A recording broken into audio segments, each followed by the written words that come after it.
Dear students, I hope you are well. Today I will explain you Chapter 3, A Father's Letter, written by William Hazlitt.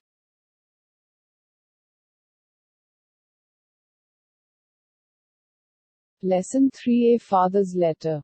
At what stage does a child need the parents' advice the most? किस स्तर पर एक बच्चे को माता-पिता की सलाह की सबसे अधिक आवश्यकता होती है?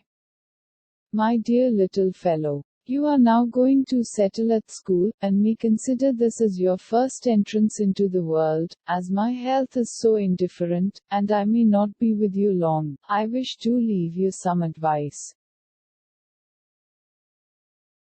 The best I can, for your conduct in life, both that it may be of use to you, and as something to remember me by, I may at least be able to caution you against my own errors, if nothing else. My dear little fellow, अब आप school में बसने जा रहे हैं, और इसे दुनिया में अपना पहला प्रवेश द्वार मान सकते हैं, क्योंकि मेरा स्वास्थ्य इतना उदासीन है, और मैं आपके साथ लंबे समय तक नहीं रह सकता। मैं आपको कुछ सलाह देना चाहता हूँ। सबसे अच्छा मैं जीवन में अपने आचरण के लिए, दोनों की यह आपके लिए उपयोग हो सकता है, और कुछ के रूप में मुझे याद करने के लिए, मैं कम से कम आपको अपनी त्रुटियों के प्रति सावधान करने में सक्षम हो सकता हूँ। अगर कुछ और नहीं, as we went along to your new place of destination, you often repeated that you durst say that they were a set of stupid, disagreeable people, meaning the people at the school. You were to blame in this. It is a good old rule to hope for the best, always, my dear. Believe things to be right till you find them to the contrary, and even then.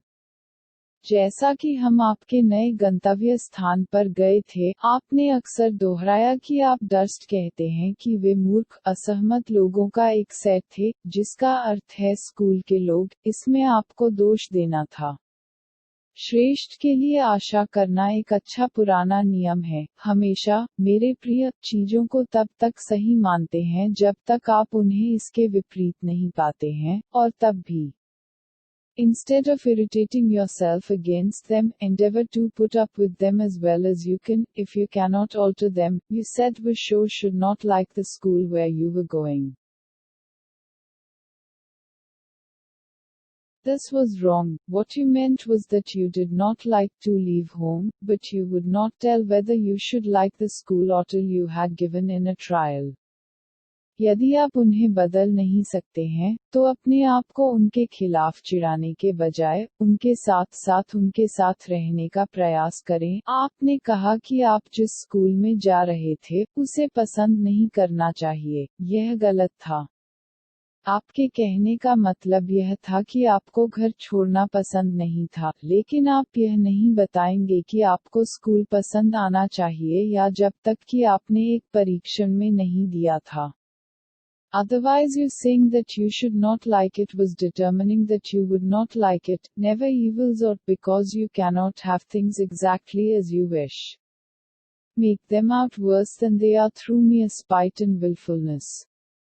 अन्यथा आपका यह कहना कि आपको यह पसंद नहीं करना चाहिए, यह निर्धारित करता है कि आप इसे पसंद नहीं करेंगे, कभी भी बुराइयां या, क्योंकि आपके पास अपनी इच्छानुसार चीजें नहीं हो सकती हैं।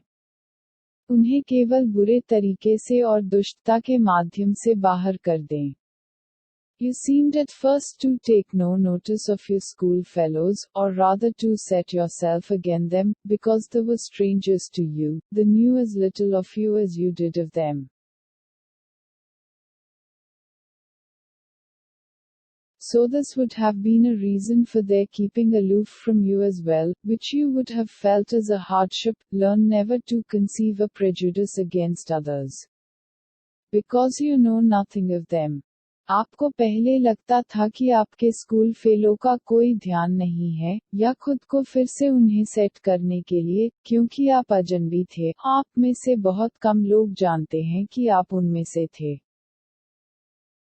इसलिए यह उनके साथ साथ उनसे अलग रहने का एक कारण रहा होगा, जिसे आपने एक कठिनाई के रूप में महसूस किया होगा। कभी भी दूसरों के प्रति पूर्वाग्रह की कल्पना न करें, क्योंकि आप उनमें से कुछ भी नहीं जानते हैं। It is bad reasoning, and makes enemies of half the world. Do not think ill of them, till they behave ill to you, and then strive to avoid the faults which you see in them. This will disarm their hostility sooner than pique or resentment or complaint.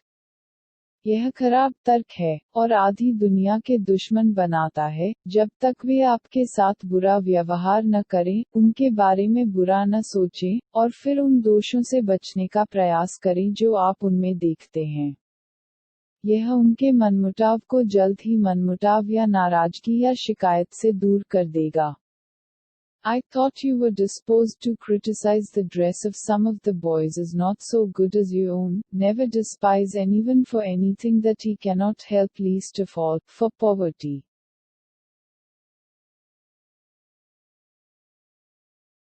I would wish you to keep up appearances yourself as a defense against the idle sneers of the world, but I would not have you value yourself upon them. I hope you will neither be the dupe nor victim of vulgar prejudices. मुझे लगा कि आपको कुछ लड़कों की dress की आलोचना करने के लिए निपटाया गया है, क्योंकि यह आपके लिए उतना अच्छा नहीं है। किसी को भी कभी भी किसी भी चीज के लिए घृणा न करें जो वह मदद नहीं कर सकता है। कम से कम गरीबी के लिए, मैं चाहूंगा कि आप खुद को दुनिया के मूर्खों के खिलाफ बचाव के रूप में दिखावे के लिए रखें, लेकिन मैं खुद को उन पर महत्व नहीं देता। मुझे उम्मीद है कि आप न तो द्वेषी होंगे और न ही अश्लील पूर्वाग्रहों के शिकार होंगे। Instead of saying above, never despise anyone for anything that he cannot help, might have said, never despise anyone at all, for contempt implies a triumph over and pleasure in the ill of another.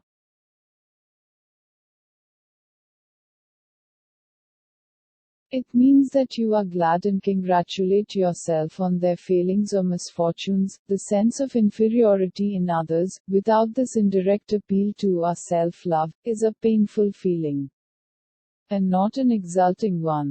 ऊपर कहने के बजाय, कभी किसी के लिए किसी भी चीज का तिरस्कार मत करो जो वह मदद नहीं कर सकता है। हो सकता है ने कहा हो, कभी भी किसी का तिरस्कार मत करो, क्योंकि अवमानना का अर्थ है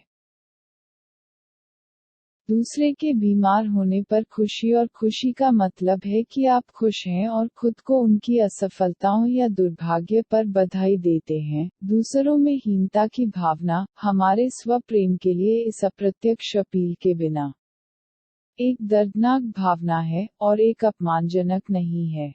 You complain since that the boys laugh at you and do not care about you, and that you are not treated as you were at home, my dear. That is one chief reason for your being sent to school.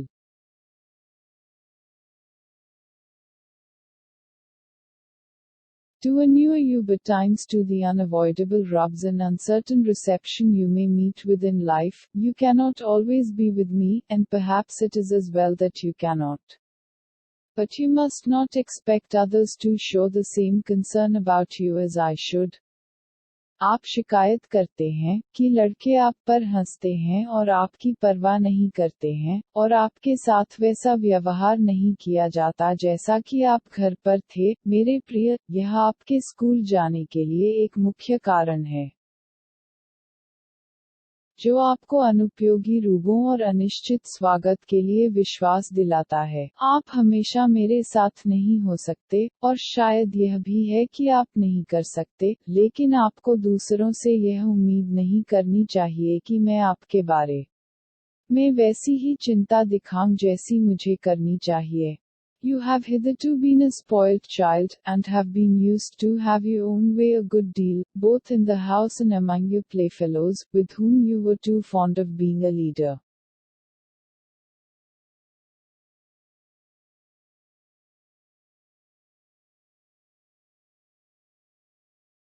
But you have good nature and good sense, and will get the better of this in time. You have now got among other boys who are your equals, or bigger and stronger than yourself, and who have something else to attend to besides humoring your whims and fancies, and you feel this is a repulse or piece of injustice.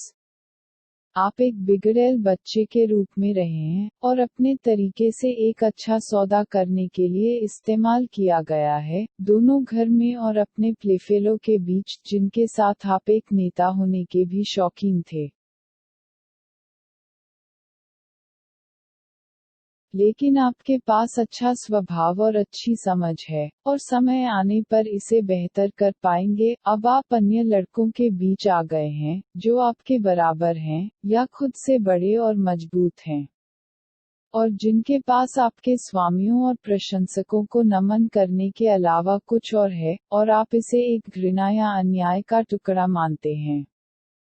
But the first lesson to learn is that there are other people in the world besides yourself. There are a number of boys in the school where you are, whose amusements and pursuits, whatever they may be, are not to be of as much consequence to them as yours can be to you. And to which therefore, you must give way in your turn. The more airs of childish self-importance you give yourself, you will only expose yourself to be the more thwarted and laughed at.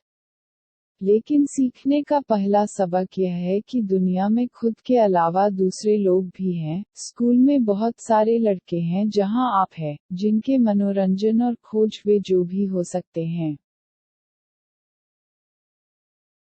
और उनसे जितना हो सकता है उतना ही आपके साथ होना चाहिए, और इसीलिए आपको रास्ता देना चाहिए अपनी बारी में बचकानी आत्मा महत्व की जितनी अधिक हवा आप खुद को देते हैं, आप केवल अपने आप को उतने ही अधिक खुलथुल और हंसते हुए उजागर करेंगे। True equality is the only true morality or true wisdom. Remember always that you are but one among others, and you can hardly mistake your place in society.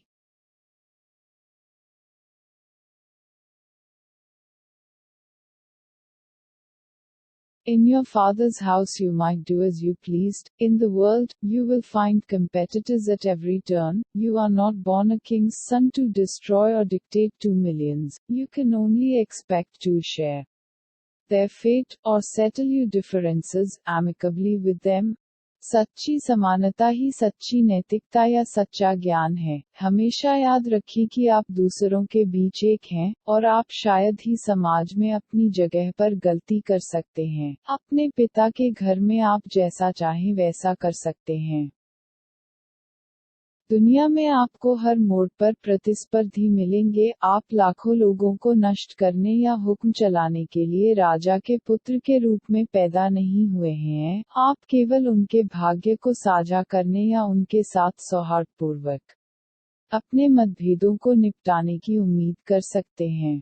You already find it so at school, and I wish you to be reconciled to your situation as you soon endure as little pain as you can.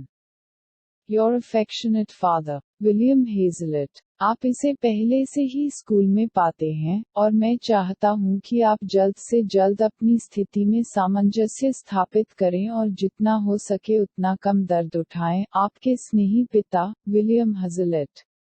Thanks for watching. I hope you're learning well. Have a nice day.